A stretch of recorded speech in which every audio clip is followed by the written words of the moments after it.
সম্মানিত ভিউয়ার্স, আমি বুদ্ধদেব কর্মকার বিষ্ণু শিল্পালয়ের পক্ষ থেকে আপনাদের সকলকে জানাই শুভেচ্ছা। আজকে আমরা একটি সিংহ বাঁধব খড় দিয়ে। তো প্রথমে আমি স্ট্রাকচারে দুটো বাতা মেরে সিংহের জন্য প্রথমে এক গলা খড় দিয়ে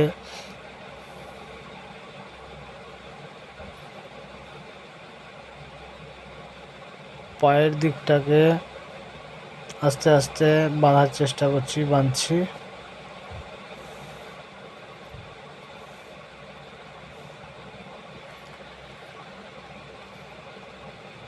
এবারে ভাঁজে নিলাম হাঁটুর জায়গাটা বার করার জন্য।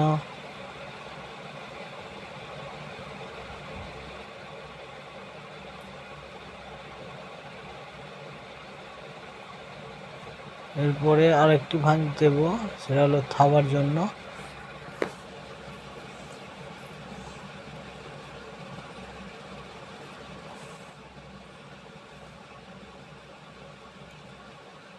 মোটামুটি একটা পায়ের আকার এখন আপাতত দেওয়া হলো। এবারে আমি ঠিক হাঁটুর জায়গাটা থেকে এক গলা খেরকে উপর দিক থেকে ধরালাম, তারপর তাকে বাঁকে নিলাম, মাজার জায়গায় বাঁধলাম।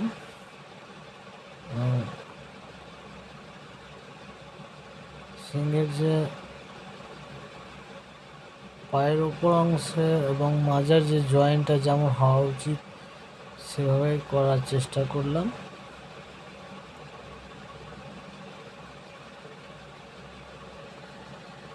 এবারে আবার জাঙের দিকটাতে আরো এক গলা খের ধরাচ্ছি।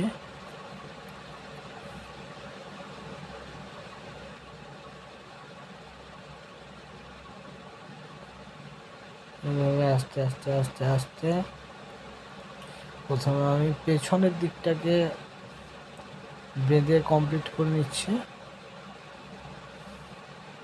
তারপরে যখন সামনের দিকটা বাঁধবো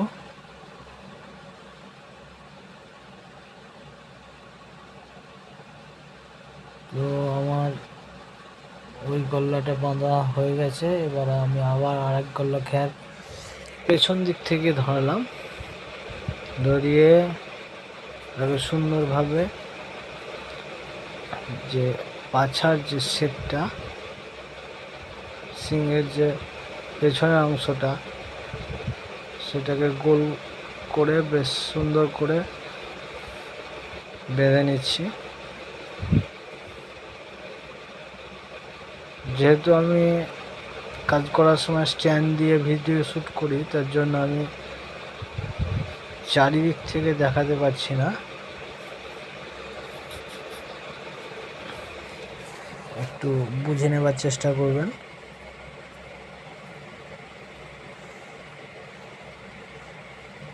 তো আমার এই খড়টি ধরানো হলো। এবারে আমি আবার পায়ের দিকে নিচে অংশটাই হাঁটু থেকে জাং থেকে হাঁটুর দিকে খড়টাকে ধরাচ্ছি।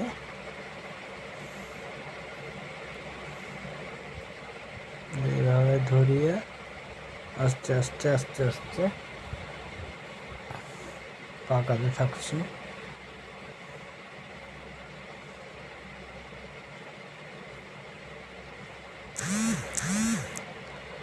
কিন্তু হ্যাঁ, কাজগুলো কিন্তু সবটাই নিজের আইডিয়ার ওপরেই, যে যত ভালো আইডিয়া করতে পারবে তার কাজ তত ভালো হবে, এটা স্বাভাবিক। তো এবারে পা থেকে থাবার অংশটা আমি বেঁধে নিচ্ছি, পায়ের শেষ প্রান্তটা। আমি কিন্তু এখানে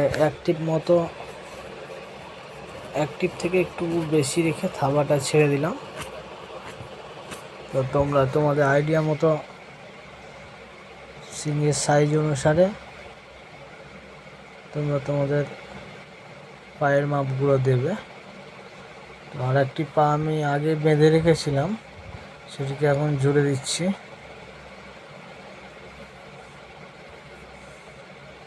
তো আমার পাটি জোড়ানো হয়ে গেছে। এবারে ঠিক মাজার কাছ থেকে আবার এক গল্লা খ্যারকে ছোট বড় করে দিয়ে দিলাম এবং এবারে আমি নেজটা বেঁধে নিলাম। এবারে আমি বুকের দিকটায় 2 গল্লা মতো খ্যার ধরিয়ে নিচ্ছে। এই যে এইভাবে খড়কে ধরিয়ে নিচ্ছি আস্তে আস্তে আস্তে আস্তে। এবার গলার দিকটায় আসবো। বুকটা আমি মোটামুটি 1 হাত মতো রেখেছি। তো তোমরা তোমাদের হিসাব অনুসারে যেমন প্রয়োজন সেরকম রাখার চেষ্টা করবে। নতুন হয়ে থাকেন তবে সাবস্ক্রাইব করে অল বাটনটাকে প্রেস করে রাখুন, তাহলে পরে আমাদের ভিডিও আপলোডের সঙ্গে সঙ্গে আপনার কাছে নোটিফিকেশন যাবে, সবার প্রথমে দেখতে পারবেন। আমি এখন আমার হয়ে গেল, গলা অবধি বাঁধা হয়েছে। এবারে গলার পেছন দিকে এক গলা খ্যারকে ভাঁজ করে নিয়ে আমি ধরিয়ে দিলাম, যাতে করে গলাটি আর একটু মোটা হয়।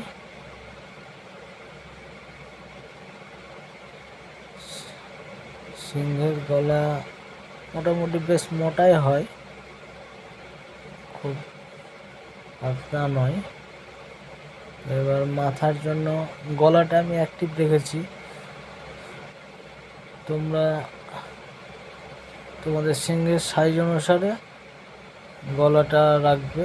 গলা খুব লম্বা হলেও ভালো লাগবে না, আবার যদি খুব ছোট হয় তাহলেও কিন্তু ভালো লাগবে না। তো সেটা মাথায় রেখে তোমরা গলাটা ছাড়বার সময় ছেড়ে দেবে গলাটা। তারপরে আস্তে আস্তে আমি মুখে খড়টিকে ভাঁজ করে নিয়ে তারপরে চোয়ালের 2 সাইডে খড়কে গোল মতো করে লাগিয়ে দিলাম। দেওয়ার পরে এবারে সিংহের হাঁটাকে বেঁধে নিচ্ছি। নিচের চোয়ালটা বাঁধছি আস্তে আস্তে। নিচের চোয়ালটা একটু সামান্য রাউন্ড ভাব করে করলাম আমি। তোমরা চাইলে শার্ট করতেও পারো, সেটা তোমাদের উপরে।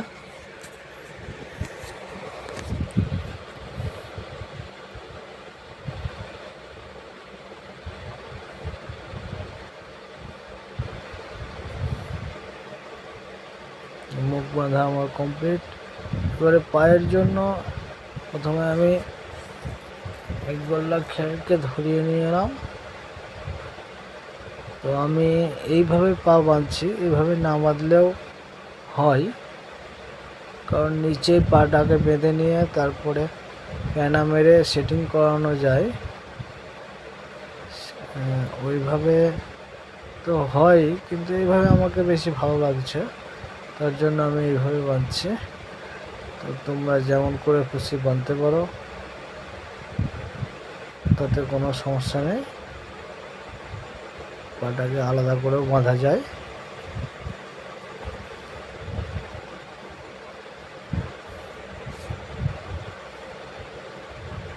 থাবাটা দেখো, থাবাটা বাঁধছি। পাটা আমার মোটামুটি বাঁধা কমপ্লিট।